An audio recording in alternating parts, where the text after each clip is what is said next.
you all agree to be recorded, right? Okay, thank you.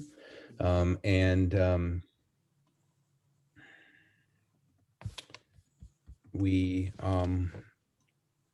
are live. So I believe there are some participants.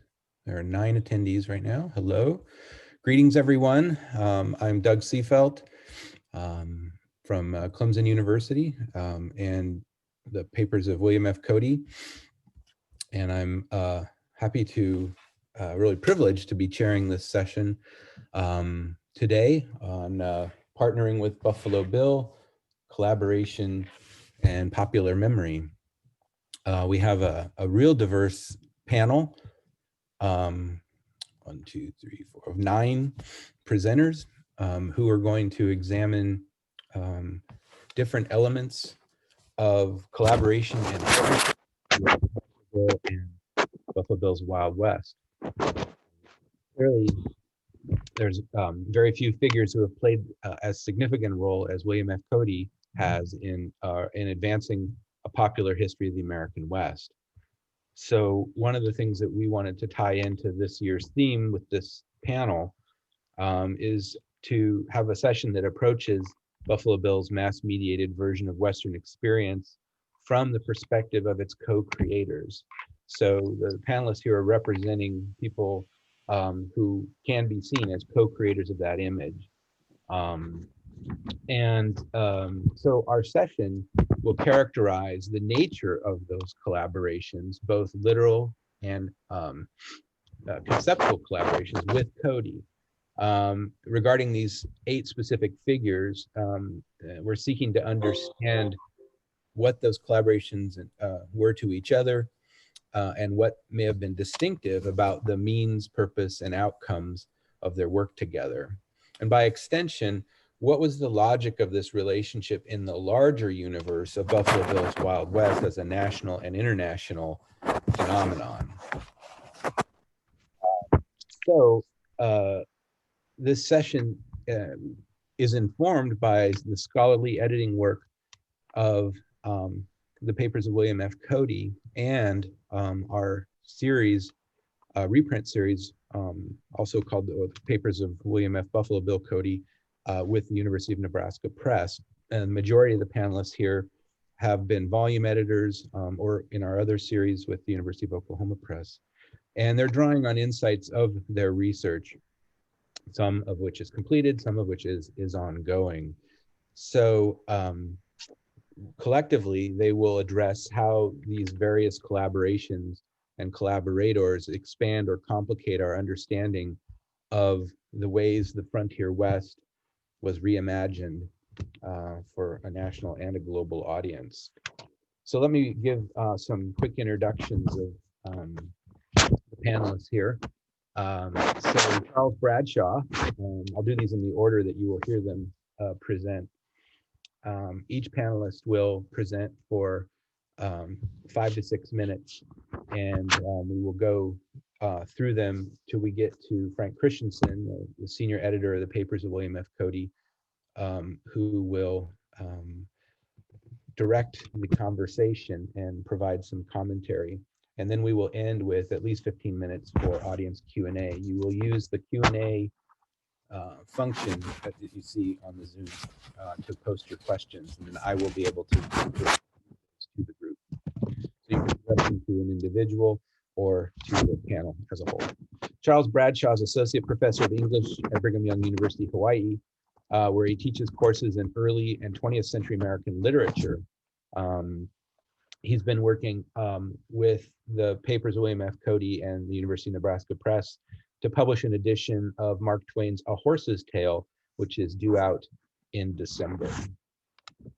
Joe Dobrow is a university lecturer, author, and marketing executive. He teaches part-time at the University of Colorado Boulder's Lead School of Business, and he studied under John L. Thomas at Brown University and Howard Lamar at Yale University, but Dobrow spent most of his career in business. He tells us he was on the forefront of retail marketing in the natural food business for nearly 25 years, working as head of marketing for Whole Foods and Sprouts Farmers Market, among others. His first book, Natural Profits, is an entrepreneurial history of the natural food industry, published in 2014. And his 2018 book, Pioneers of Promotion, published by University of Oklahoma Press in our series, focuses on the marketing genius behind Buffalo Bill's Wild West, Barnum and Bailey's Greatest Show on Earth, and the World's Columbian Exposition. I'm going to turn to Jeremy Johnston.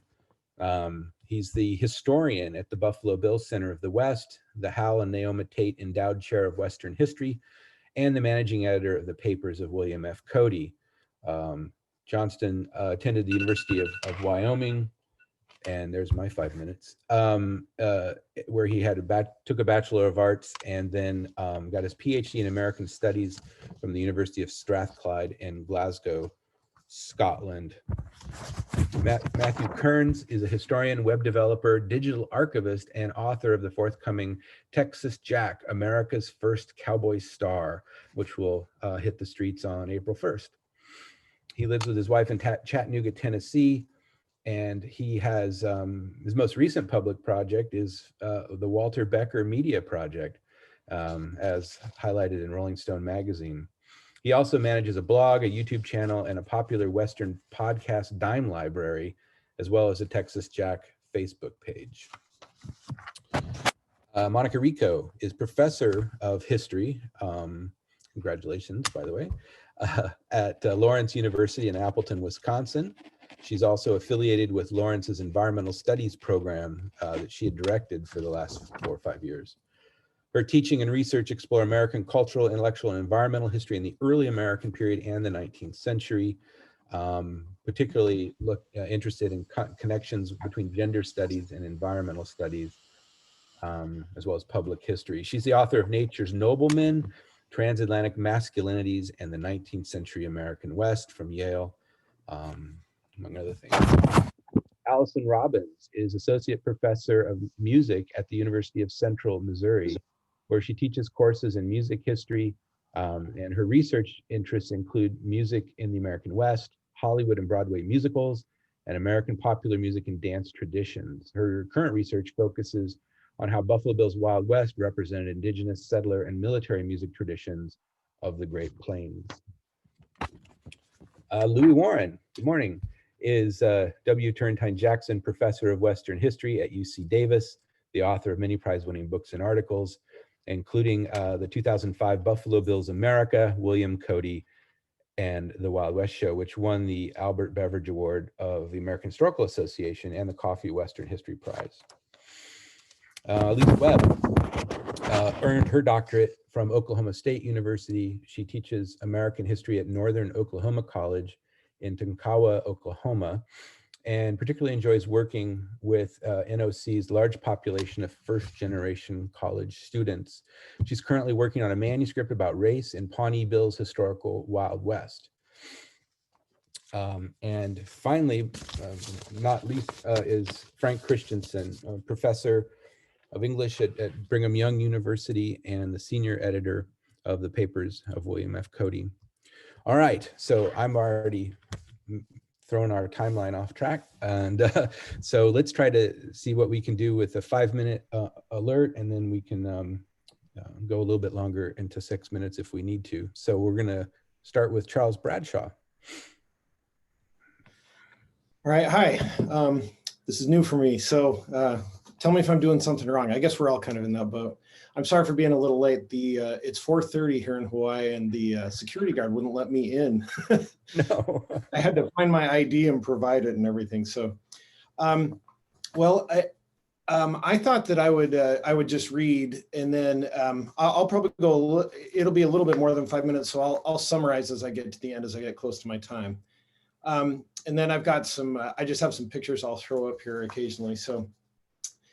I would like to talk today about a literary collaboration of sorts between Samuel Clemens and William F. Cody that helped propel Cody's career across the Atlantic and provided a nostalgic winding down of Twain's literary efforts near the end of his life.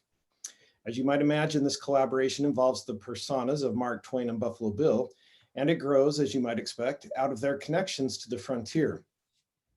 However, the most developed relationship the two share actually comes from Twain's concern for animal welfare, and more specifically, his battle against Spanish bullfighting.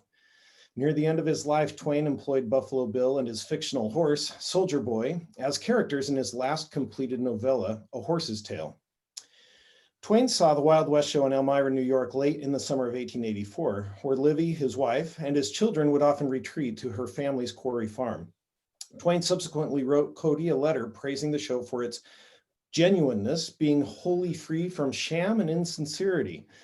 Louis Warren has called attention to this performative quality that Twain praised, and his valuing it even above the, quote, real pretenders he had met out west in his actual travels. Twain encouraged Cody to take the show abroad, much in the way he had done the same with his writing. This was just months before Huckleberry Finn was published in England, even before it was published in the US.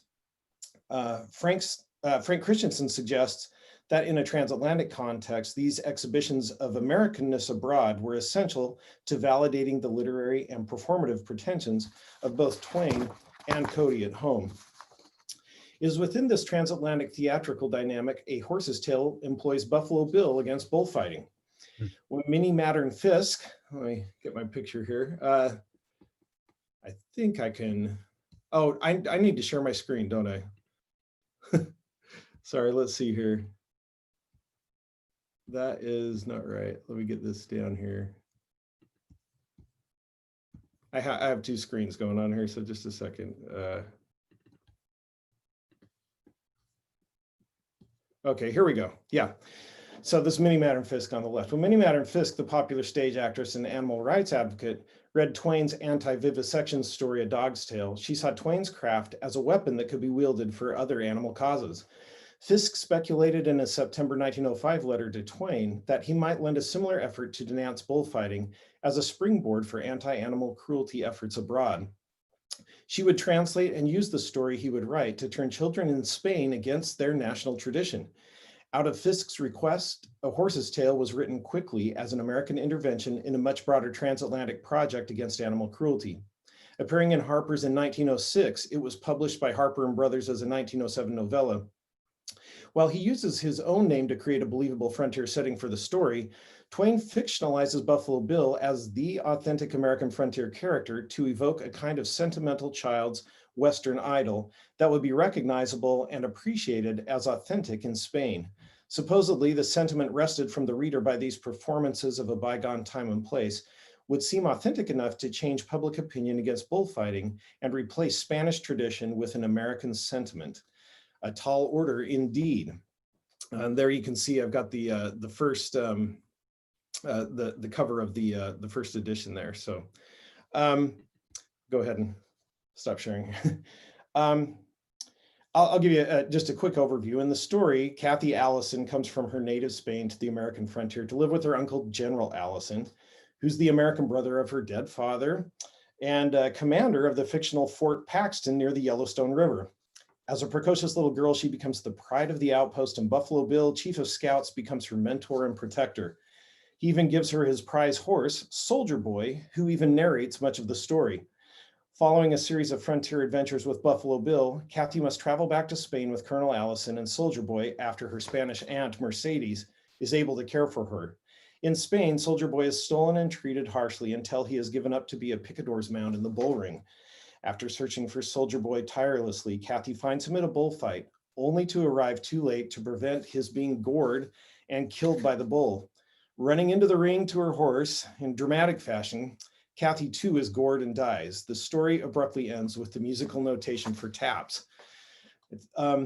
So understandably, the story's received little critical recognition. As far as I can tell, it wasn't distributed in Spain as Fisk had promised. It doesn't fit the standard of Twain's characteristic irony, and Twain employs many of the very maudlin tropes he lampoons in his more notable writings. However, its attempted intervention in bullfighting shows Twain's appreciation for the power of Buffalo Bill's persona in evoking a sentimental caricature of the American frontier that could outdo Spanish tradition. Buffalo Bill's frontier bona fides, and particularly his connection to horses, were to evoke sentiment in American and European audiences for a bygone time and place where animals featured prominently in human concerns. I can see I'm out of time here. I just had a final comparison between John Burke's account of Buffalo Bill claiming that he could ride any bull and in Spain, and the Spanish bullfighters getting angry because that would bring down the props of their artificially pumped up bullfighting. And on the other hand, you have the descriptions of Cody in the book, which are very much, he's just like his horse. There's this co-anesthesis of horse and human. And even when the horse is narrating, there's those kind of connections. So in the end, as Twain's connection to Cody ends up being something where at the end of his life, really his last novella, Twain relies back on this sentimental version of the frontier and employs Cody to help him bring that about. And for that, I think is uncharacteristic of Twain, because his heart is so much in this story for animals that Cody seems to be the symbol of that. So that was all I have, and I'm sorry for going over. So.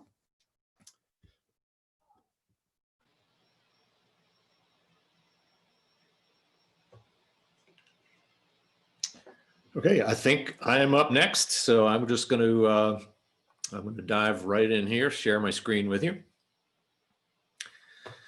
First, thanks to Doug and Frank for inviting me. Appreciate that. Thanks to all of you who are under house arrest and joining us remotely.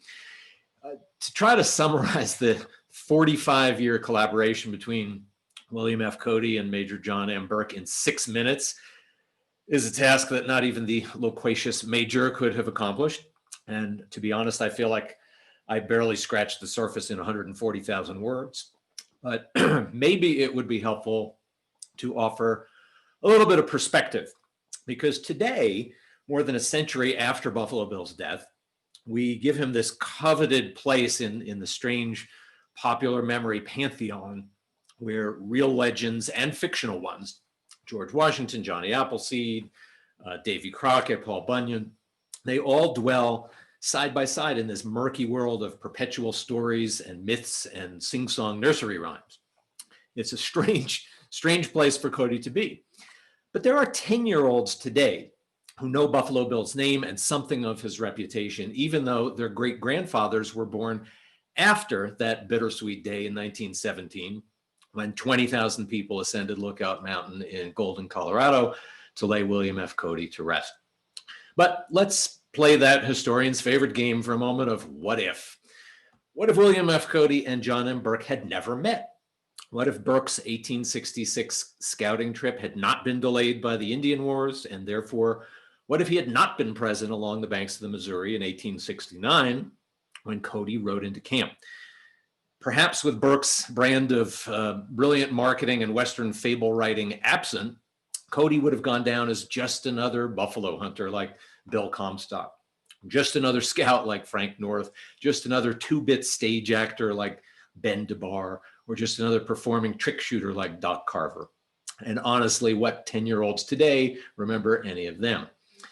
But of course they did meet in 1869. It was that magical moment when Burke saw the young scout with a halo of glory in his picturesque buckskin beaded garb. And he saw at a glance the possibility of elevating this hero of the plains into a sempiternal symbol of the fading West. And they did go on to a collaboration in which they developed and propagated the marketing-driven transformation of the flesh and blood Cody into the eternal and mythical Buffalo Bill. So who was John M. Burke? A beloved press agent and clever raconteur whose manipulation of words and stories and images captured the popular imagination in a manner that presaged both Hollywood and Madison Avenue.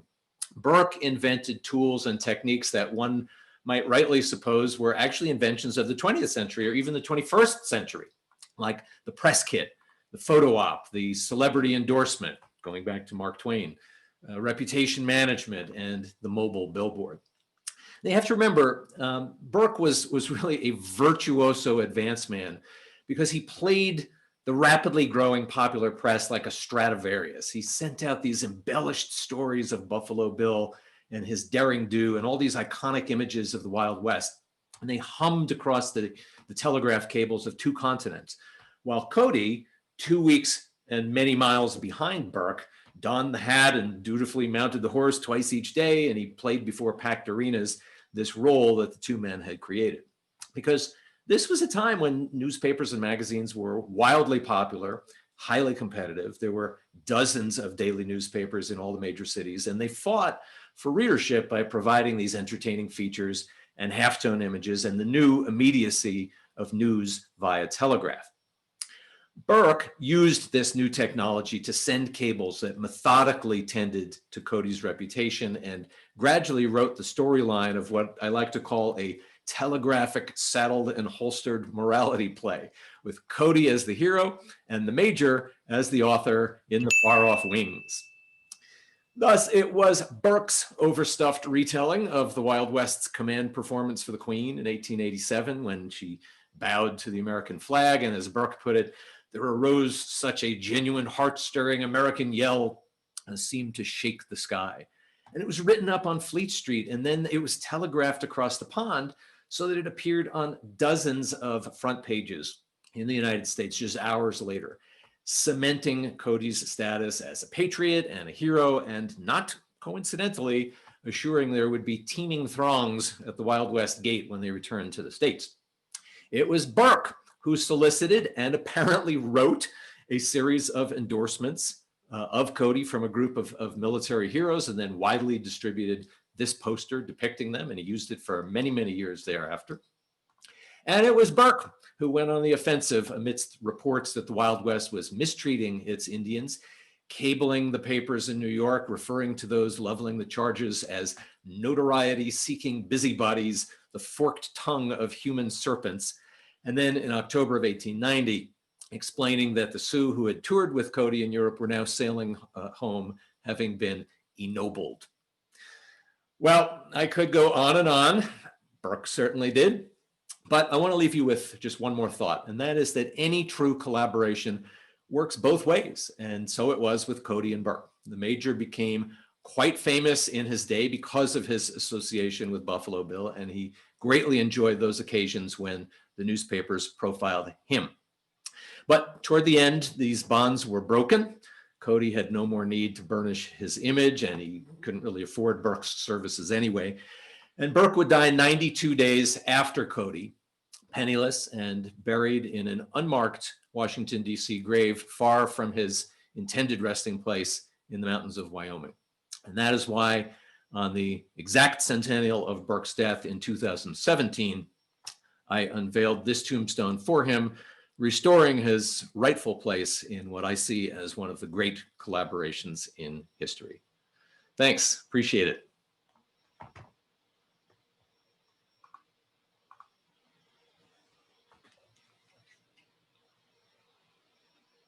Okay, next is Jeremy Johnston. I think you're muted, Jeremy. All right, there we go. I want to begin by thanking Doug and Frank for ordering me to be here today. It's been a pleasure working with these two on the Nebraska series, which is reprinted a number of historical memoirs related to people who have collaborated with Buffalo Bill, as well as Buffalo Bill's own writings. So today I'm going to talk about Buffalo Bill's collaboration with George Beck.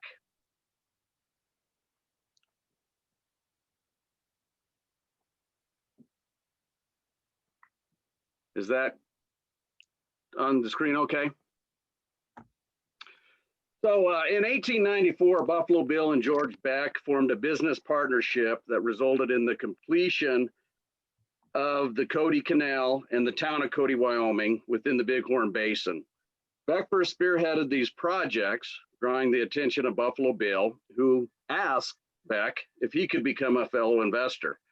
Realizing Buffalo Bill, then the most famous celebrity in America and Europe, Beck invited him to join the project to generate the publicity needed to attract the investors and homesteaders for this Wyoming project.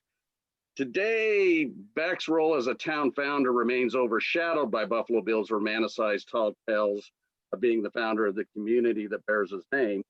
Yet Beck and Buffalo Bill established a partnership and a friendship that allowed them both to succeed in reclaiming an arid region where several other reclamation projects failed and numerous ghost towns abound. So here is George Beck and Buffalo Bill with their first project. This is the head gate of the Cody Canal. So this would divert water from what was then known as the Stinking Water River onto the plains around present-day Cody, Wyoming. As you can tell in this image here, attracting people to live in this place was going to be a challenge, and Beck realized that. And when Buffalo Bill approached him about investing in this project, again, Beck saw this as a great marketing scheme that would draw the people in here to get this project done. Beck basically did a lot of the logistics, completed a lot of logistics to make this project happen. And I know if you're familiar with Bob Bonner's book on Buffalo Bill, Buffalo Bill's Wyoming Empire, you get a sense that this was a pretty strained relationship.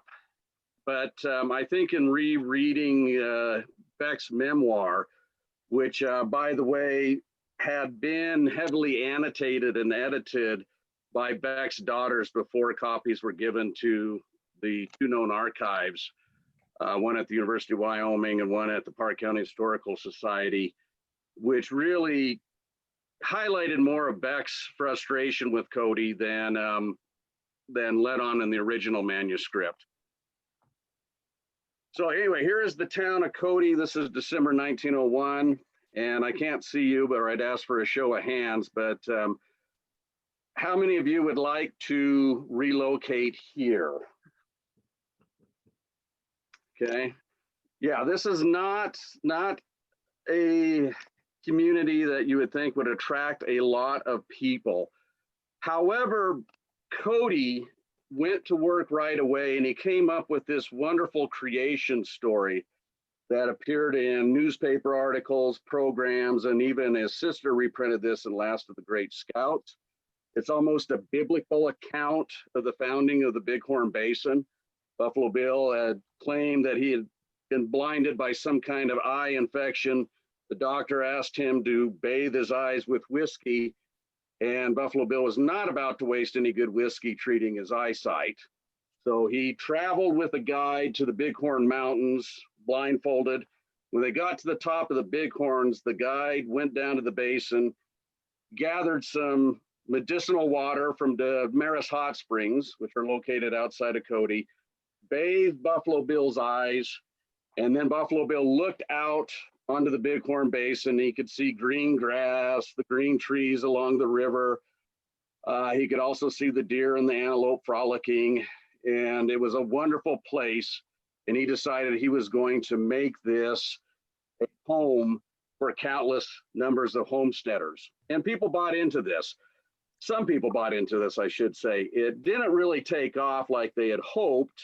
Originally, the Cody Enterprise, which was founded by Buffalo Bill, was touting this as the Denver of the West, or I should say the Denver of the North, and didn't quite live up to those expectations. But unlike many other communities that were started, it did somewhat succeed and still continues today. Now, this collaboration, although it may have been tense at times, Beck continued to realize even after Buffalo Bill's death that Buffalo Bill's image was necessary to keep the town growing. So in 1917, after Buffalo Bill passed away, Beck was very active in the Buffalo Bill Memorial Association, which led to the completion of the Buffalo Bill Museum. And in the image in the center here, you can see the dignitaries gathered in 1927 for the dedication of the Buffalo Bill Museum. You'll notice Beck is in the black suit with the black hat, standing right behind Pawnee Bill. So Beck, it's interesting in this collaboration, realized he had to give up a lot of the credit for this, but I think he did so willingly because he realized it was the Buffalo Bill image that was going to contribute to the economic growth of this community. And he kept promulgating that image until his death in 1943. Again, the story was somewhat buried, this collaboration. A lot of it was revealed in the correspondence between the two, where Cody was constantly asking for information, and you can tell there was frustration in Cody's part here. But again, in reading the unedited memoir, which we've now published through the paper series, you get a better sense of this collaboration and how both men worked together using their strengths, each individual strengths, to get the Cody community going and off the ground here. All right, So I'm thank going you, to Tanner. stop there. Was I under time, Doug? That was pretty close. We're going to need to Dang try it. to make up some time if we can. All right, thank you. Thank you. Matthew.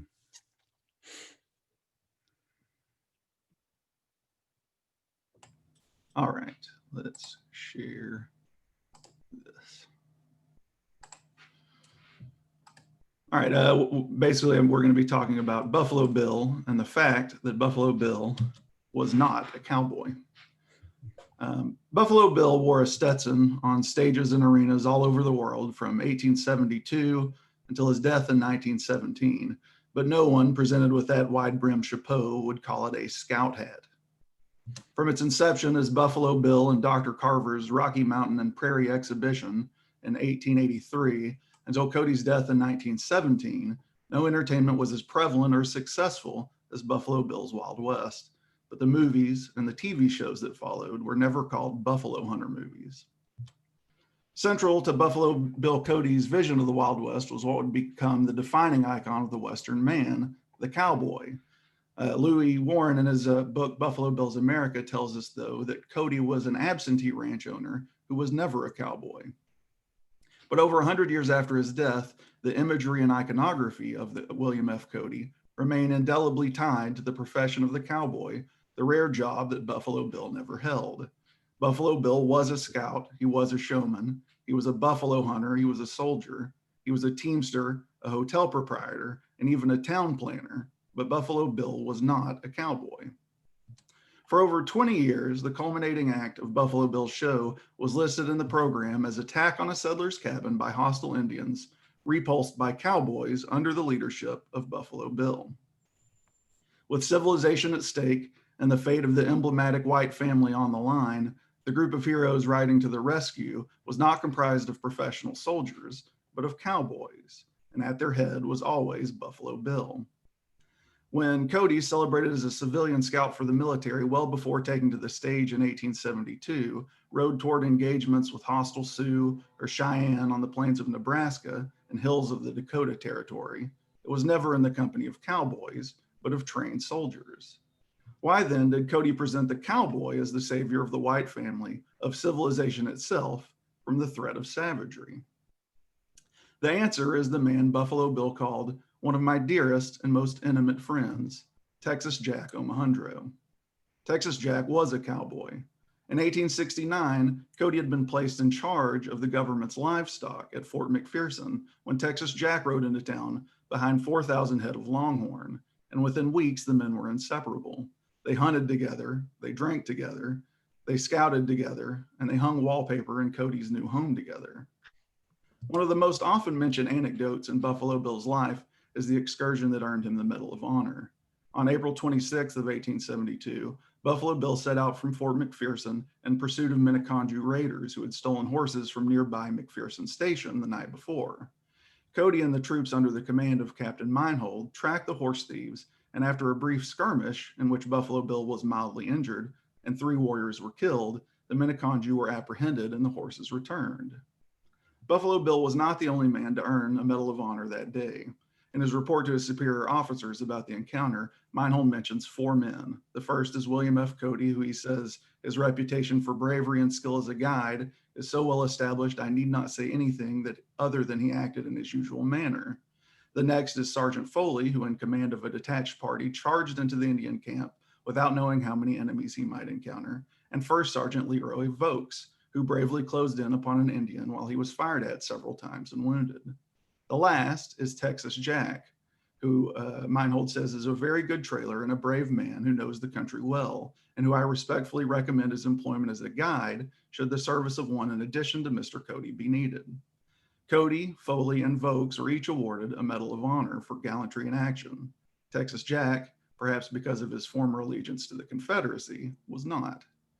Clippings from a couple of local papers expand upon the day's events. A reporter for the North Platte Democrat newspaper wrote that after Cody began firing at the raiders, the remainder of the command, hearing the fire, came up at full jump, Texas Jack at the head. Texas Jack immediately let drive and brought his Indian down. In this connection, we would mention the efforts of our heroic friend Texas Jack. Beside enjoying a reputation of a dead shot, he's well skilled in the ways of the Indians, and we're glad to know his services have been retained by the government.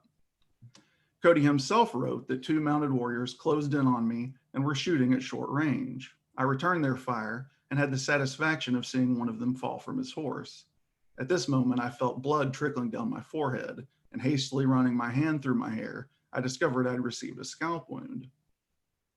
A third paper expands on this to say that to Texas Jack was Buffalo Bill indebted for his life. The thieves were pursued and overtaken by Bill and Jack.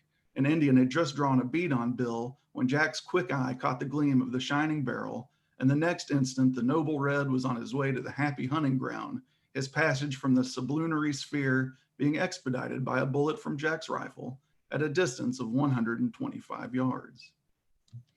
Texas Jack, the cowboy who very literally saved Buffalo Bill's life that April afternoon, was also his first dramatic partner and his best friend. He was the first man Buffalo Bill telegrammed when his son, Kit Carson Cody, died. For 3 years on the Nebraska prairie, they rode, hunted, scouted, and camped together. For 4 years on theatrical stages from Maine to Texas, they performed over 550 shows together, not counting matinees. Louis Warren tells us in his book that William Cody seldom spoke of death or of people who had died. In all his correspondence, there's barely a mention of any deceased friends or acquaintances. He wrote no poignant words about Wild Bill Hickok, Sitting Bull, or Nate Salisbury. No matter how tragic their deaths, he seldom spoke of the loss. But Buffalo Bill wrote 2 dime novels about Texas Jack, and in 1908, 20 years after Texas Jack's death, Cody delivered a eulogy for his friend and provided the money for a permanent gravestone in Leadville, Colorado. Nearly a decade later, on January 6, 1917, Buffalo Bill rode through Leadville for the final time on a return visit from Glenwood Springs to Denver. Too weak to leave his train car, Buffalo Bill sat up in his bed when he learned he was in Leadville and told his daughter about the grave of Texas Jack, his best friend and his earliest partner. 4 days later, Buffalo Bill was dead. Few men are truly remembered in the way that America and the world remember Buffalo Bill.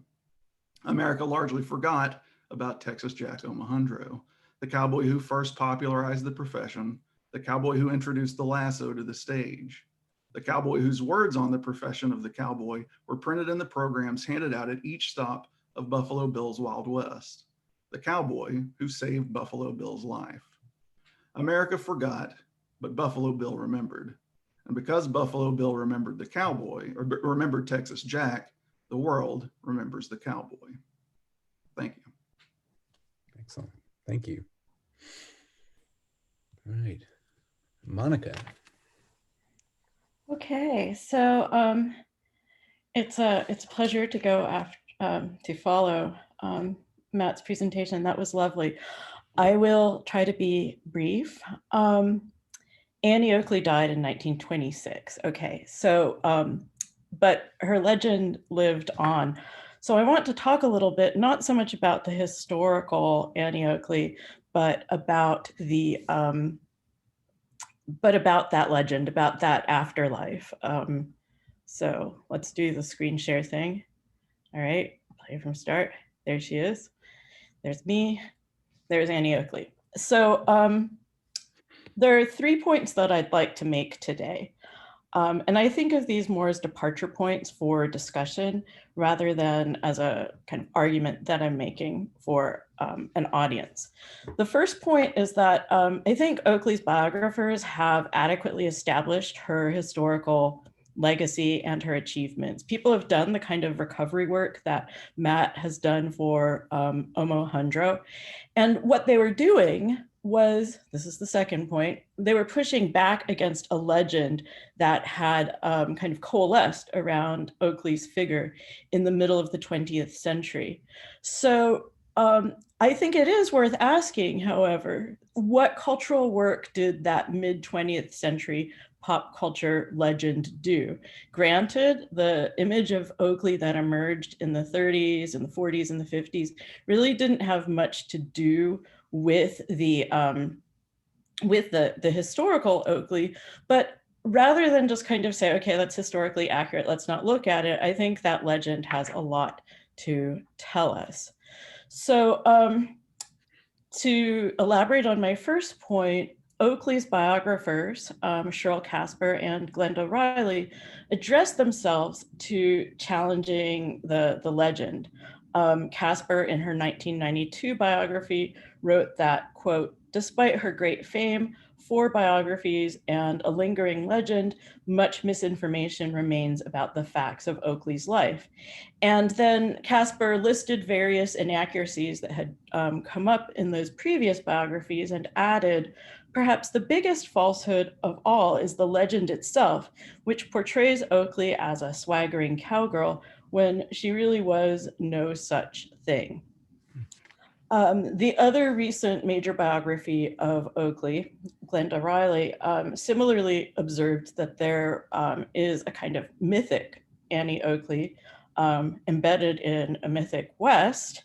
And she extends this point by weaving together an analysis of the historical Oakley along with an evaluation of her broader historical importance in women's history. So if you Google Annie Oakley today, you'll see the success of this intervention. Her Wikipedia entry is actually quite good. And there's an Annie Oakley Center that maintains a pretty accurate website about her. She's received that kind of ultimate middlebrow tribute, a PBS American Experience documentary. She's got a page on biography.com. And yet, as the legend, as it's kind of represented here in this comic book cover, is still around. And I think the dedication to Casper's book actually tips us off to something. This book is dedicated to all the little girls who grew up in the 1950s, as I did, looking for a heroine. We found her in Gail Davis, who starred in the television show Annie Oakley. Davis's Annie could outride, outdraw, and outfight any villain. She wore the white hat and did the right thing. So the TV show to which Casper refers ran from 54 to 57 with sporadic reruns actually through the mid-1960s. And there were sort of a wide array of kind of marketing tie-ins as well. Set in the fictional town of Diablo, the series gave Oakley a younger brother sidekick and a crime-fighting friend. Even though, like, her actual status as a law enforcement officer was never really made clear. She just kind of did fight bad guys. So, okay, it's understandable that biographers wanted to set the record straight. But if we consider, and I'm just taking one example here, we could talk about Annie Get Your Gun, we could talk about the film with Barbara Stanwyck, but for the purposes of today, let's just talk about the TV show. This cultural text does evoke some questions. Why was the character in this show named Annie Oakley? Like, why not just give her some sort of any name at all? What did her name conjure up? What aura did it bestow? How might looking to the Cold War context of the show help us understand its message? Where does the show's narrative fit into the history of childhood? I think we could think about also consumer culture, this sort of array of things that were created around the figure of Davis as Oakley, and maybe think about the ways in which those were related to earlier marketing tie-ins produced around Cody's Wild West. Another possibility would be to think about the executive producer of the Annie Oakley TV show, Gene Autry, and ask ourselves what his relationship as a cultural entrepreneur to Cody might be. But I do want to also just kind of remember that little girl that Cheryl Casper evoked, and also ask ourselves, to take seriously girls as historical figures, and this sort of longing for an icon, a Western icon of their own. So I look forward to our conversation. Thank you, Monica. All right, Allison's up next.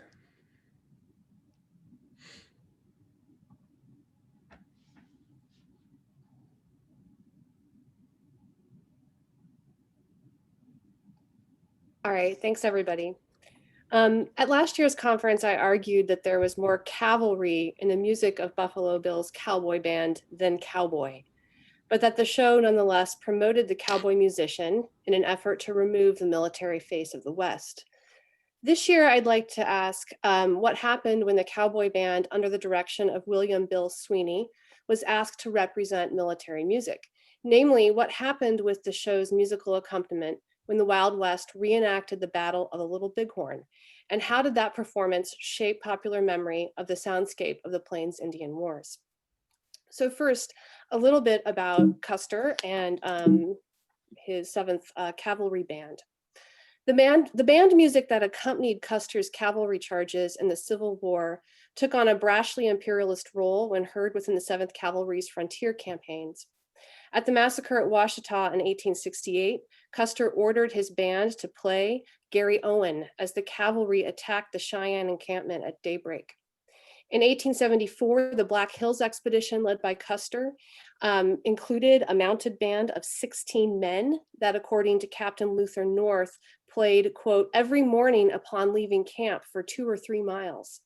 Custer did little to conceal his presence on the Lakota lands and instead announced his daily movements with music. Custer would likely have asked for band music at the Little Bighorn too, but Brigadier General Alfred Terry reportedly did not allow Custer to take a band beyond the Powder River.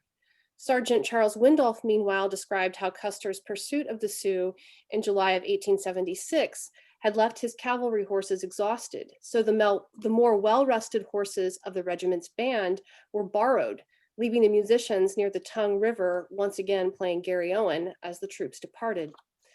Custer was thus unable to score the Battle of the Little Bighorn as he had other battles.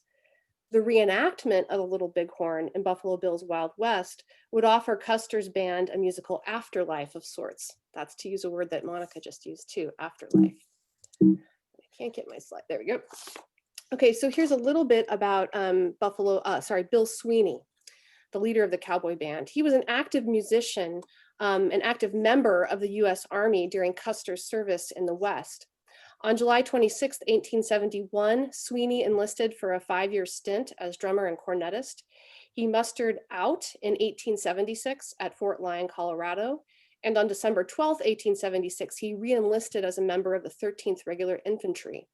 In an interview with Sweeney published in 1908, the reporter made sure to point out that Sweeney's year of re-enlistment was, quote, the year of the Custer Massacre.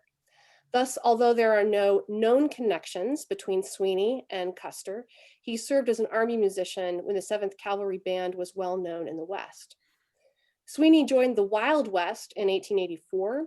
The Wild West did not reenact a major battle from the Plains Indian Wars until January of 1887, when, under the direction of Steele McKay, the show tackled the Battle of the Little Bighorn as the final act of the drama of civilization. This was a theatrical show, pantomime, that was designed for the show's winter season in Madison Square Garden. At its premiere in November of 1886, the show featured 4 epics. In mid-January of 1887, Steele McKay added Custer's Last Rally as a 5th epic of sorts, and that ran until the show's closing on February 22nd of 1887, and it also traveled with the show to Ohio and Pennsylvania the following summer. The production of the drama of civilization is well documented, and historians of the American West and of American theater have interrogated its ideological underpinnings. There is little discussion, however, of the musical accompaniment for the show, even though Steele McKay describes music in several of his scripts for Custer's Last Rally. In one manuscript, McKay imagined Custer's regiment conducting a skills demonstration at an unidentified fort. An alarm was to have sounded, and the troops would then march off, quote, headed by Custer with marching music. And that was presumably to the Little Bighorn. In a synopsis of the reenactment that was later provided to newspapers, Custer's troops then discover the Indians. Custer, quote, orders his bugler to sound the call, when instantly the whole of his force rides in and forms in line. Custer then commands his bugler to sound the charge and leads his men as they sweep wildly upon the Indian village. It is not clear if either of these scenarios were staged exactly as described, but McKay's musical imagination is more or less accurate. The 7th Cavalry Band did provide marching music when the cavalry rode away from the Tongue River, and 22 buglers did participate in the actual battle. So Bill Sweeney of the Wild West had both the military and musical experience to provide the accompaniment for both of these scenarios. So the 7th Cavalry Band's musical Afterlife comes in the final scene of the Wild West reenactment, when the Cowboy Band reportedly took the stage, moving from off-stage underscoring to on-stage historical actors. After the battle, Sarah Blackstone explains, the show connected the Battle of the Little Bighorn with Cody himself. The audience was given time to take in the tableau of the aftermath before, quote, Cody would gallop into the arena at the head of his cowboy band, react to the battlefield scene, and doff his hat in respect for the dead. So though Custer's band never played at the Little Bighorn, the cowboy band nonetheless rose in its stead, carrying the 7th Cavalry's music into and then also next to the show's arena. There, day after day, year after year, the cowboy band would continue to play the kind of marches so beloved by Custer, and embedded that music deeply within the memory as the music of the American West. Thanks. Thank you, Allison. All right. Louis is up next.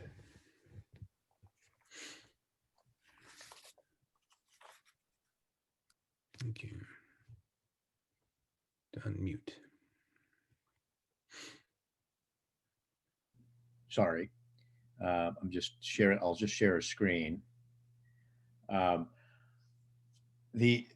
working on Nate Salisbury, and as most of you, perhaps I'm sure all of you know, and on the panel with me, of course, who he was. For people who are watching, Nate Salisbury was the managing partner of Buffalo Bill's Wild West show, and for many years, I'll just jump to the second slide here.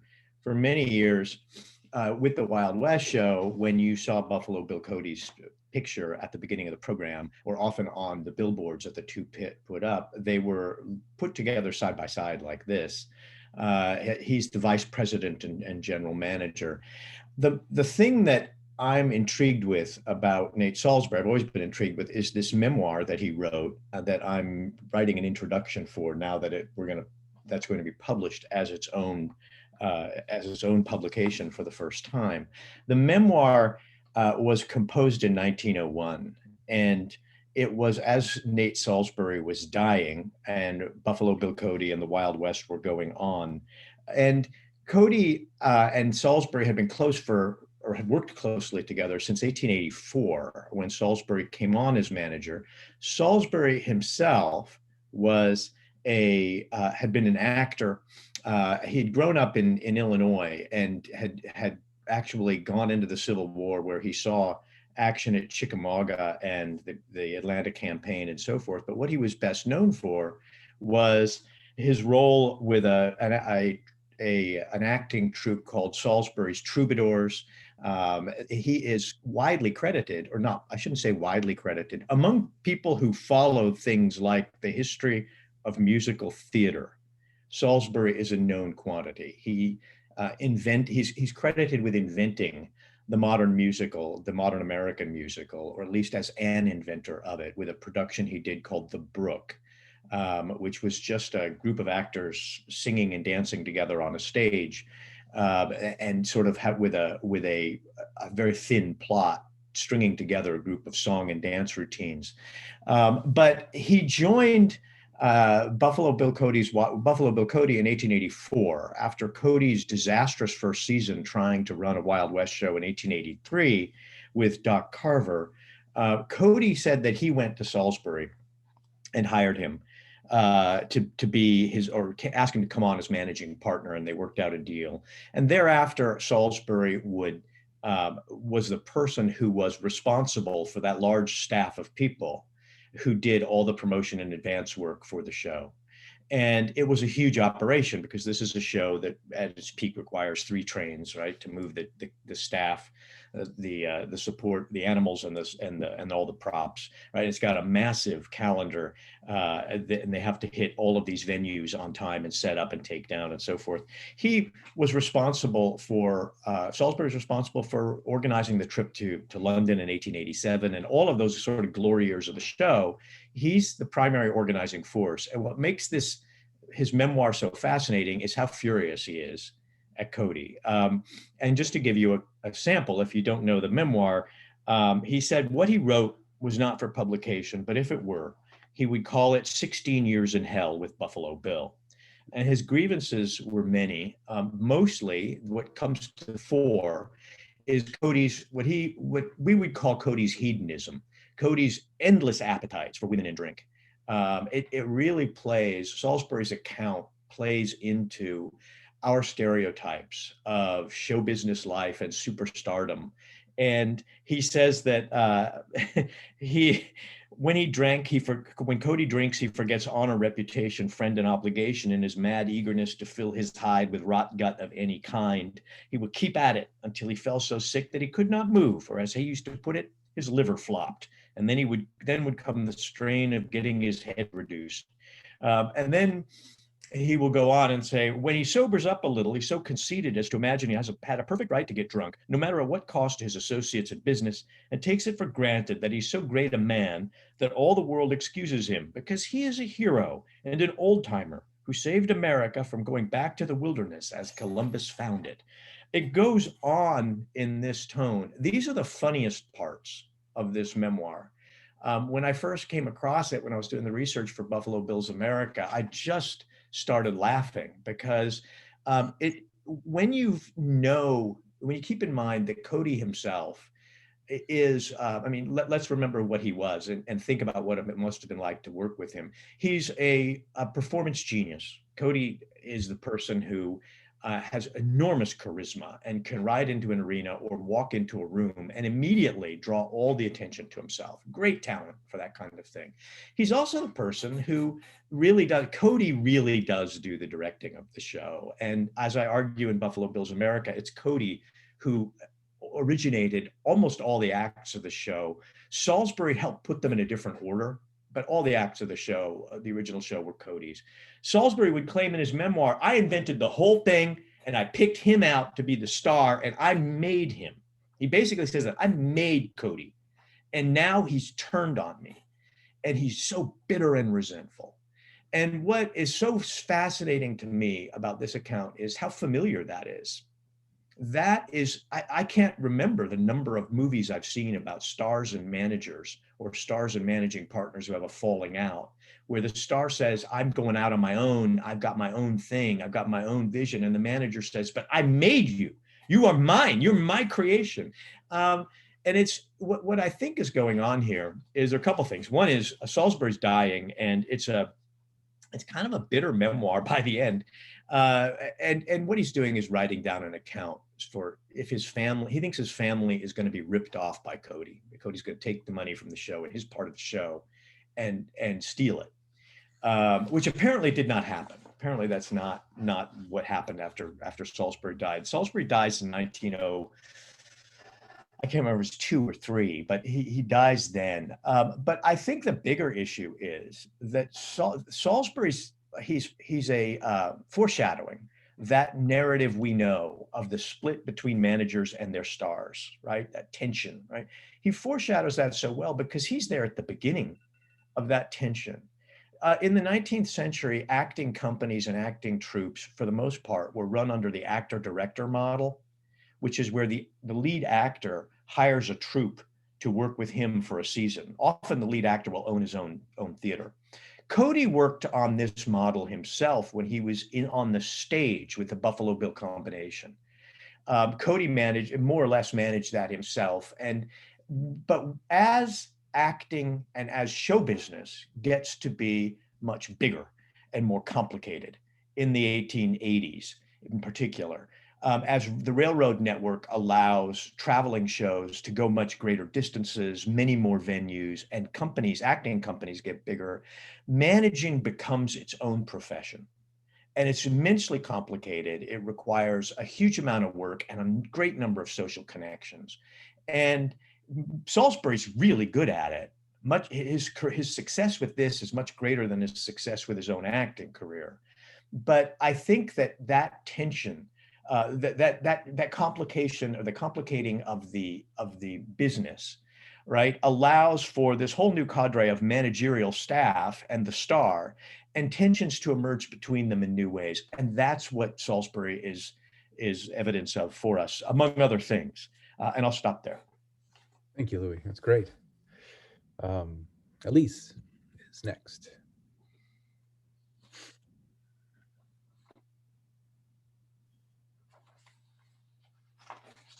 Okay, I'm gonna share. Thanks once again, to Doug for corralling us all in a very strange year, and inviting me to have an excuse to talk about Pawnee Bill.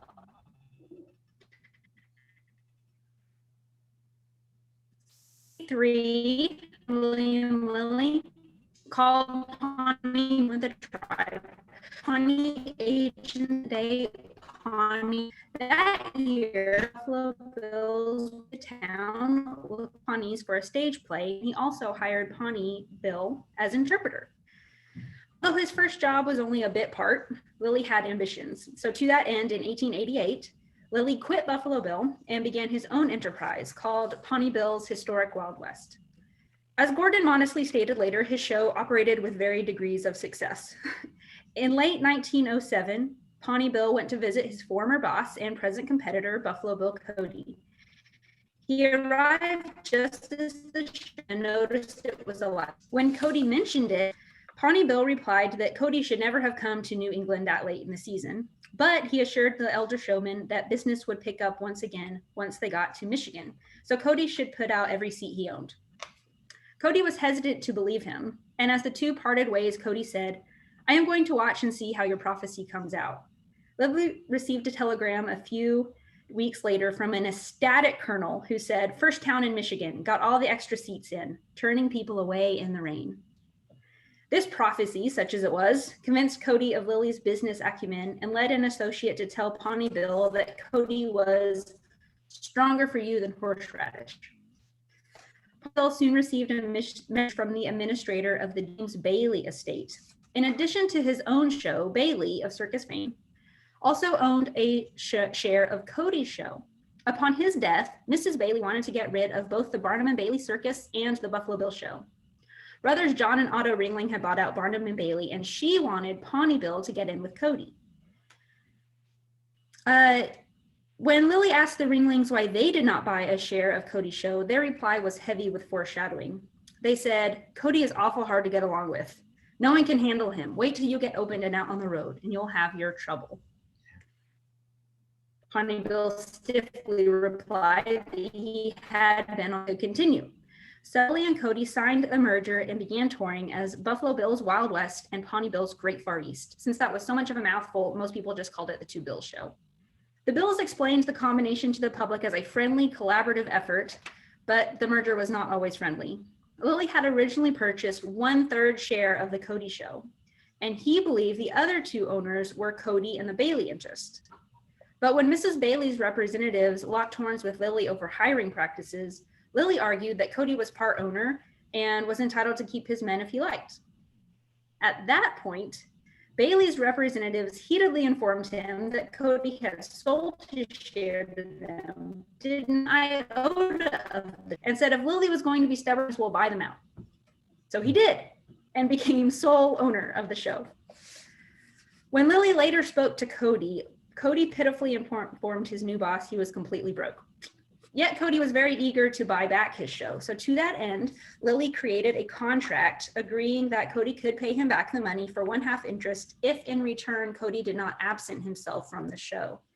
Cody agreed, because he realized the show would do better with him in it, and he needed the show to do well. His mining interests never paid off, and he did not want to sell his properties in Wyoming or Nebraska. So the show was his only hope. Yet in the end, Cody's financial woes meant he never earned the money back and never held a share of his shin. Because, like all good things, the success of the Wild West did not last. The Ringling Brothers' prophecy about trouble following Cody came true. At the beginning of 1913, Cody chose to take out a loan from Harry Tammin, owner of the Denver Post and part of the Sells Photo Circus. Cody sent a telegram to Lily that read, "Telegraph me here authority to make loan with Tammin." This is hardly a professional correspondence. There is no mention of who Tammin is, or why Cody needed a loan, or for how much, or certainly no mention of signing a contract with Tammin. The one time Lily asked Cody proved, instead of asking for information, he merely gave his permission. In the resulting contract Cody signed with Tammin, Cody put up the two-bill show as collateral, ignoring the fact he did not own it, and agreed to appear with Sells Photo in 1914, which was against the contract he'd already created with Lily. The 1913 season was unsuccessful, and when Tammin tried to collect, Cody could not pay. Tammin forced the two-bill show into bankruptcy in an effort to regain his money. The year of 1913 was a disappointment for Lily. Slowly but surely, Lily had built a Wild West show from nothing to the most popular enterprise in the country. But now he had to wonder if his hard work had been worth it. It was. He had intelligently reinvested the returns instead of he bought cattle, bought his own bank, was involved in oil and film. He still lived in a mansion on a hill.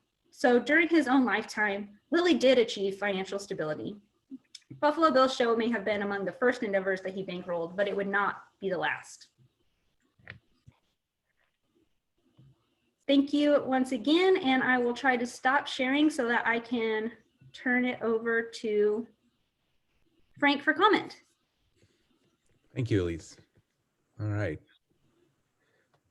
So I think we have a little bit less time than we thought we would, Frank, but certainly plenty of time for those three sets of questions. Okay, great. Thanks, Doug. And thanks all for those very compelling presentations. Just thinking back to when we proposed this session last year, I think if we'd been a little more clever at the time we submitted the proposal, we probably would have called this session the Buffalo Bill Combination and Popular Memory. We could have played with the historical thematic associations connected with the term combination. As it is, we settled for a fainter version of that play on words. Either way, we start with the time-honored wisdom that every individual is a product of collective effort. It does take a village. That truism is truer still when the self we're talking about is literally a product, a persona meant for mass consumption, functioning simultaneously on literal and symbolic registers, identified with a real person and allegorized with an entire nation. Joe Dobrow's counterfactual exercise points to the 1,000 alternative futures that awaited someone like Cody, but for perhaps a series of key intersections that may have diverted him from or accelerated him on the path he ultimately took. Collaborators as catalysts. This notion of Buffalo Bill is a made thing, a construct built upon the raw materials of Cody's life, a composite drawn from the lived experience as well as the fantasies of countless others, is well documented. Matthew Kearns describes a kind of compositing process between Texas Jack and Cody. We see both extremes in the popular and historical perceptions of Buffalo Bill, a singular figure who lived an extraordinary life and beside whom there is no space for the memory of any associates, apart from Annie Oakley, or the man who was little more than a figurehead, a product of the imaginations of enterprising men, Buntline, Salisbury, Burke. Of course, as the panel suggests, the truth is more complex and somewhere in between. As Doug suggested, we initially conceived of this panel as an opportunity to highlight the editions now appearing in the Papers of William F. Cody series, books by men and women whose life stories were shaped, at least in part, by their time in William F. Cody's orbit, or who in turn influenced the trajectory of his life and work. Their cumulative writing, a biography of their collective experience. But collaboration as a concept proved even more richly varied than that reading list, and we expanded the frame to include a range of Cody's partners, employees, friends, associates, all of whom, as the panel points to so compellingly, provided different perspectives on the making of the Buffalo Bill phenomenon. While hardly exhaustive, the examples represented in these presentations are highly suggestive, and while some of them are hard to classify, they can be grouped schematically in a way that helps us get at the logic of the Buffalo Bill combination writ large.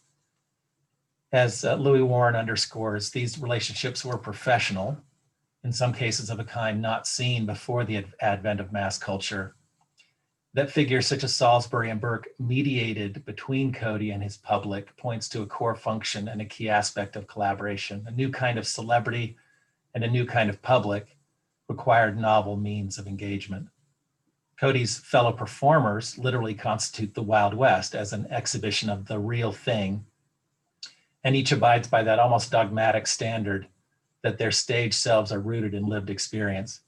A pattern we can trace back at least as far as Cody's first moments on stage in Chicago, when, unable to recall any lines or interpret stage directions, he falls back on extemporizing his life on the plains.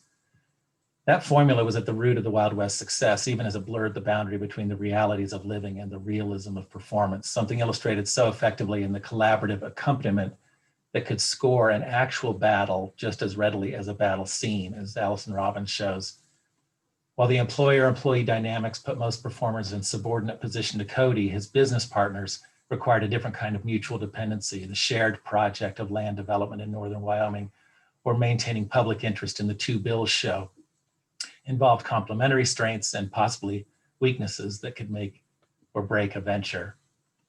In highlighting some of these dynamics, I've also suggested an organization around the performers, business partners, and what we might call myth makers, those that, along with Cody, controlled the narrative in which he was the protagonist. So with that in mind, with what time we've got here, I want to move to some directed discussion using those categories with questions that are more broadly synthesizing or comparative. And these questions are multifaceted, so feel free to take them in whichever direction makes sense to you. And maybe we can keep in mind as a kind of broader topic of discussion, how we could reflect more generally on the nature of the community that coalesced around the figure of Buffalo Bill. When we refer to Buffalo Bill's biography, history, legacy, we're also talking about that community and its concerted effort to make something of him. Buffalo Bill was the constant, but are there cross threads that invite comparison among the collaborators? What kind of person was drawn to be part of the Buffalo Bill experience? What enabled meaningful collaboration for some or made it impossible for others? How does this group of people collectively reflect the context of their times? So starting with the group calling the myth makers, Louis, Joe, Charles, I'd be interested in getting some further thoughts from you on this relationship or the collaboration in the construction of a persona that for Cody began early in his life, but was catalyzed by the imaginations of others at a time when that was uniquely possible in terms of its production, dissemination, complementary elements or characteristics that made their collaborations so effective. If you see any kind of productive comparisons between, especially Salisbury and Burke, for example, their roles overlapped in some ways, but were also significantly distinctive. And Charles, for you, along the lines of that earlier note that Twain's imagination, both making Buffalo Bill and making use of him as a national symbol and their various points of indirect contact. Maybe Louis, then Joe, then Charles, if you've got a minute or two to comment on that. Sure, thank you. Thanks, Frank, for that. If you follow the Wild West show's history and go to Denver Public Library or the Buffalo Bill Center of the West and McCracken Research Library and look at the photo collections of the Wild West, you're going to find a lot of pictures of Salisbury and Cody, and Salisbury by himself, and Salisbury with Burke as well. It's not at all uncommon to find Salisbury and Burke sitting together at a table in a newspaper account, where Burke would often sit with journalists in front of Cody's tent and just tell stories, often completely fictional, right, about the real Wild West or the adventures of the Wild West show in the previous town. And my reading of this was newspapers loved Burke's storytelling ability, and he was one of those people. Burke, right, he's just one of those people who seemed to have a million friends. And Salisbury remarks on this in his memoir, but Salisbury is also really jealous of Burke, and makes it really clear. He calls Burke the almoner general to the nation's newspapermen. That is somebody who's paying them off, right? And that was a new accusation to me. I don't know that Burke or the Wild West show had money to be paying newspapers more than they were already paying for their advertising budget, which is the biggest expense, one of the biggest expenses they have. But he felt that Burke was a Codyite, that is, one of these people who worshipped Cody and would bleed him dry. That's what he says in his memoir. I mean, I think it's an unfair characterization based on what we know of Burke's life and how it went, even after Salisbury left. But I guess I'm really curious about this, how this Burke's job worked, and because he was so good at working the press, and just so extraordinarily good at it, and that does account for a lot of Cody's success. And again, that tension between Burke and Salisbury is a real thing. As people have to manage and work with these very big staffs, the staff fight for access and proximity to the star, which is what goes on, I think, between Burke and Salisbury. Yeah, thanks, Louis. I think there's also a moment in there where Salisbury is recalling the scene in Barcelona where they're on a little dory heading back to shore, and Salisbury refers to Burke as making a blankety blank ass of himself, or something like that. I think Salisbury is amused at Burke. He sort of he thinks he's good at what he does, but maybe a little bit of a buffoon, and as you say, a Codyite, sort of very much in his camp. I never really got too much sense of what Burke felt about Salisbury. He doesn't seem to, other than in his professional capacity, doesn't seem to express too much of a feeling there. What I sort of, Frank, in answer to your question about this, this community that coalesces around Cody, the one thing that I sort of struck by, which I really hadn't considered before listening to all of these presentations here, is that Cody is sort of one of those magnets who, at least earlier in his career, he's sort of big, good-looking guy, charismatic, doesn't necessarily know what he's doing, and there's a gullibility to him that I think attracts a lot of these people. And so if you think about some of them, certainly Ned Buntline, the partners in the Arizona mine, Catherine Clemens. I mean, there's sort of a lot of people who come into Cody's world who seem to know more about how to manipulate Cody than Cody does about how to manage them. Yeah. And I wonder whether that is part of this notion of the community that coalesces around him, as I say, at least earlier, before he begins to become a little wiser to the ways of business. Yeah. Thanks. Yeah, Charles, do you want to weigh in? Muted, Charles.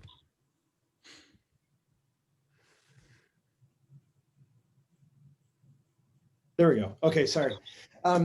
Yeah, I don't have the historical connections because I'm not a very good historian, but also in all the research that I did, I really had a hard time finding any sort of solid evidence that Mark Twain and Cody actually even met, much less alone actively collaborated. There's a memoir by Annie Oakley's niece that recalls Twain sitting around the table with Buffalo Bill and Annie Oakley, encouraging Cody to take the Wild West show to Europe. But it seems like, more the letter that I talked about that Louis and Frank recognize is probably the most solid kind of evidence there. There's even, he didn't really even, in Elmira, Cody invited him to the Wild West, but you know, there's no solid evidence that they actually met up. Twain just missed him, I think, at the hotel, and Cody left him some tickets. But so it's more of a figurative kind of connection or collaboration there. And I think for me, you know, with the limited knowledge I have of Cody, what I can see is that, and it's surprising to me, is that Twain relies so heavily on the sentimentality associated with Cody and in the way he represents him in the book, that there's this kind of sacredness to childhood that, you know, Twain is famous for. But towards the end of his life, it becomes much more maudlin and sentimental when, you know, he's his representations of Joan of Arc or, you know, Kathy and a Horse's Tale. And that's always linked to his personal losses in his family with his daughter, Susie dying and his wife. But it seems like he really relies heavily on this kind of, you know, Cody is this almost father figure and this friend of children to look at, where it seems like there's so much material that Twain could have taken Cody to the cleaners on, you know, with the Wild West show, that it seems like any sort of collaboration that way would have been Twain being sarcastic or cynical or, you know, satirical about that. And so I guess for me, you know, the sorts of things that made that possible is this kind of, you know, this kind of reverence for childhood that Twain helped establish, but it seems like he's put the Wild West, Cody represents this kind of Wild West iconography that also symbolizes a kind of sacred childhood that is part of the American frontier, that's homegrown, that's natural there. And that, for me at least, was, I think, the weirdest connection that I found, almost the most surprising, but I think the most effective one too. Thanks. There's so much there on all three of those comments we could unpack. And just with our time winding down, I wanted to keep moving, and maybe because it's just struck me that even though we've organized these collaborators into these different categories, one of the others, the performers, seems to apply to almost all of them except for maybe Beck, that all of them had some sort of history of or aspect of their lives that involved formal performance or something a lot like it. I'm just wondering if Allison and Monica and Matthew, if you want to weigh in on, Louis had mentioned, or used this notion of mediation on the part of his managers, and in many ways the performances of these figures you focus on modified or mediated the image of or the myth of Buffalo Bill. I am struck by this pattern of all of them having a kind of authentic, original experience as the ground for the persona that they would develop. Allison, Monica, Matthew, any of you want to weigh in on elaborating on that idea? I'll just put in one word, that all of this conversation about kind of who has agency when in a larger performance is something that people in musical theater scholarship and opera talk about a lot. And it might be a fruitful way to think about the different relationships between manager, performer, when people make choices. And I think in terms of Bill Sweeney, for example, there's very little known about him and his background, because it seems to me that he was just a competent conductor who did his job. You know, and the stuff I found out about him is basically he didn't pay his child support, according to the New York papers I found.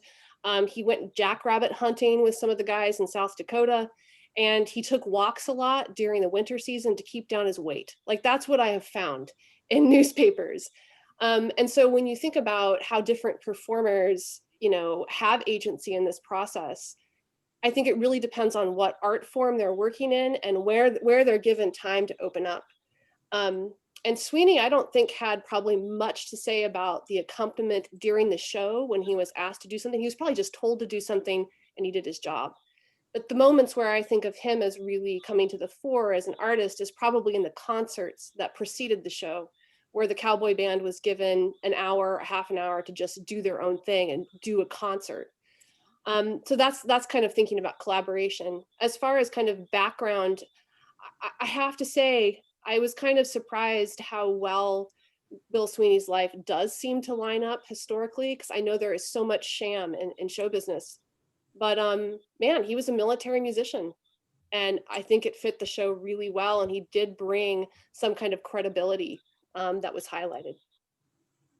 I was going to say, I can't recall offhand in promotional materials if his biography was ever described.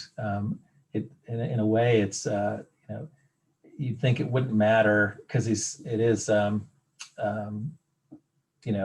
background music. He's a background performer, and yet even there they went to that length to have actual field musicians in the cowboy band. I could say something about Oakley, but I want to yield my time to Matthew, because there's a question in the Q&A chat that I think actually relates to the question that you posed as well, Frank. Yeah, there is. Catherine McKee asks Matthew if there's a paper trail supporting Cody's decision to promote Texas Jack as a cowboy hero, or do you think that it was an unconscious action to give him notoriety since they were just close friends?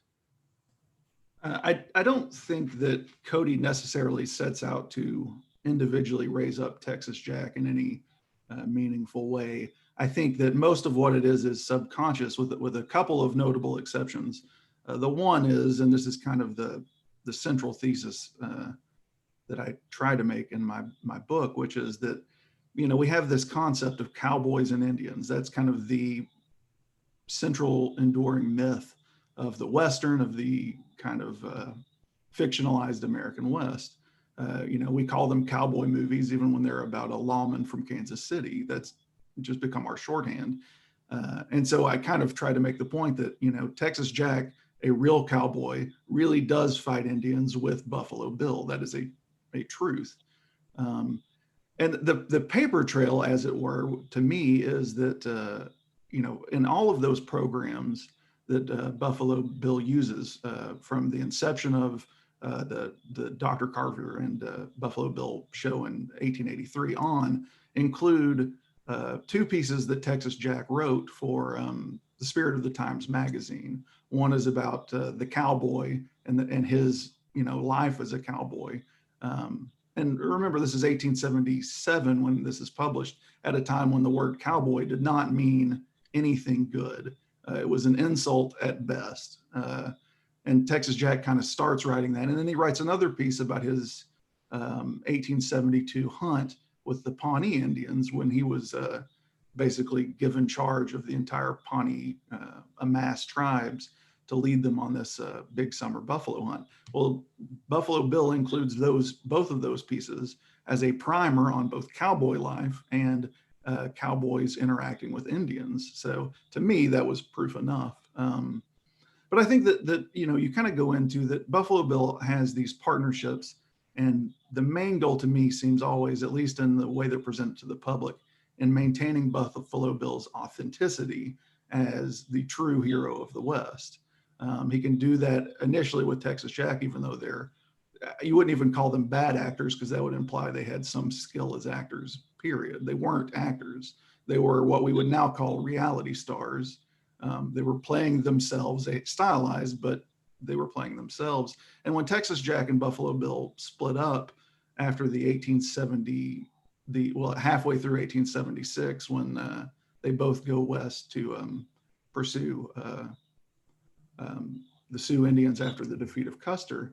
And once they split up, Buffalo Bill has a series of partners like Jack Crawford. Well, there's a letter in the Denver Public Library from Texas Jack to Crawford, where Jack says, he's basically talking with Crawford about the fact that Crawford's been injured on stage with Buffalo Bill, and he blames Buffalo Bill for being a drunk and having carelessly injured him and ruined his career and all of this stuff. And he's written to Texas Jack, and Jack writes back and he says, yeah, I understand where you're at. But he says, I can't help but like Bill because he's honorable. I gave my reputation to support him, but I don't think I would ever do it again for anyone else. And he says, such is life. I'll do anything for a man I like. And I think that's kind of the thing that you come back to is, yeah, Buffalo Bill was not a wonderful guy, but the people in his orbit couldn't help but be endeared to him in some way, and in a way that made them kind of use their skills or sacrifice themselves in pursuit of making Cody the star he ended up to be. Could I ask a question of Matthew? Mm-hmm. Matthew, you're familiar with the Ina Ballantyne Oh, sure. manuscript? Yeah, I just wanted to mention that for the person who asked the question. Just that when Ina Ballantyne's kept a journal of her time in Nebraska, and she was a young woman without fame or fortune there. And when Texas Jack wanders through that diary, he appears, and so does Cody. The two of them, whenever they appear, there's obviously something quite extraordinary in running into them. There's a huge amount of energy. They're very young. They're very good looking. They always have a whole lot going on out in Nebraska. And you kind of get a sense of the two of them as friends there, but also Texas Jack has his own charisma and his own thing going on. He dies quite young. I'll stop there. There was a question from Lorena Chambers up here a second ago that just appeared on my screen. Did anybody? Yeah, I think Allison answered that about the Vaqueros performing. So we are at 12:01. So we've reached the end of our time together. I'm sure we could have had another hour of productive conversation. I want to thank the panelists for all their great work and navigating through this format, and also the attendees who listened and asked some good questions here at the end. I'll ask the panel to hang around a minute so we can document this, and encourage the rest of you to enjoy the rest of the conference and take advantage of the feed loop ability to drop messages to any of these panelists that you'd like to follow up on with specific questions or just introductions. So thanks again, everyone. Okay, so let me stop recording.